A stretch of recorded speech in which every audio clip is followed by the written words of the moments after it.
வந்து எக்ஸ்பெக்ட் பண்ணியிருக்கேன் அப்படின்னு சொல்லியிருக்காங்க கவர்மெண்ட். கண்டிப்பாக அதை விட அதிகமாக ஒரு 18 லேக் 20 லேக் பீப்புள் வந்து எக்ஸ்பெக்ட் பண்ணுறோம். அத்தனை பேர் கேதரிங் பண்ணி பண்ணுறாங்க அப்படின்னா வந்து அதுக்கேற்ற மாதிரி செக்யூரிட்டி பவர் எல்லாம் வந்து கரெக்டாக இருக்கணும். அதுக்கேற்ற மாதிரி போலீஸும் வந்து நிறைய போட்டிருக்காங்க இங்கே. ஸோ வந்து கவர்மெண்ட் வந்து இந்த மாதிரி விஷயங்கள் பண்ணுறது வந்து ஒரு நல்ல விஷயம் அப்படின்னு சொல்லலாம்.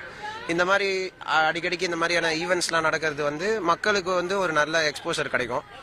அதனால இது ஒரு நல்ல விஷயமா பாக்குறோம். எவ்வளவு எதிர்பார்ப்போட வந்திருக்கீங்க இதை நேர்ல பார்க்கணும் அப்படின்னு? இல்ல, இந்த மாதிரி ஏர் ஷோ நம்ம பார்த்தது கிடையாது. அவ்வளவா நம்ம சென்னையில தமிழ்நாட்டிலாம் பெருசா நடந்தது கிடையாது.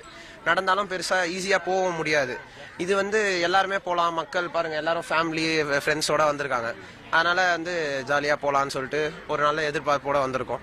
சென்னை மெரினா கடற்கரை நம்ம ஊர்ல நடக்குது. அது நம்ம சென்னைக்கு எவ்வளவு பெருமை, நம்ம மக்களுக்கு எவ்வளவு பெருமை? நம்ம சென்னைனாலே எப்பயுமே தமிழ்நாடு வந்து வந்தாரே வாழ வைக்கும் தமிழ்நாடு.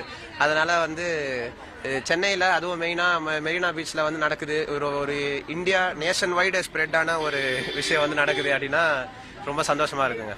ஓகே, இது மாதிரி நீங்கள் நேரில் பார்த்து சொன்னீங்க, எவ்வளோ எதிர்பார்ப்போடு இருக்கீங்க? ஏன்னா டிஃப்ரெண்டான ஆங்கிளில் சாகஸ்லாம் பண்ண போகிறேன். ஆமாம், எந்தெந்த மாதிரிலாம் இருக்க போகுதுன்னு எங்களுக்கு தெரிய கூட தெரியாது. அதை பார்த்து சந்தோஷமா இருக்கலாம் அப்படின்னு சொல்லிட்டு தான் வந்திருக்கோம் ஃபேமிலியோட.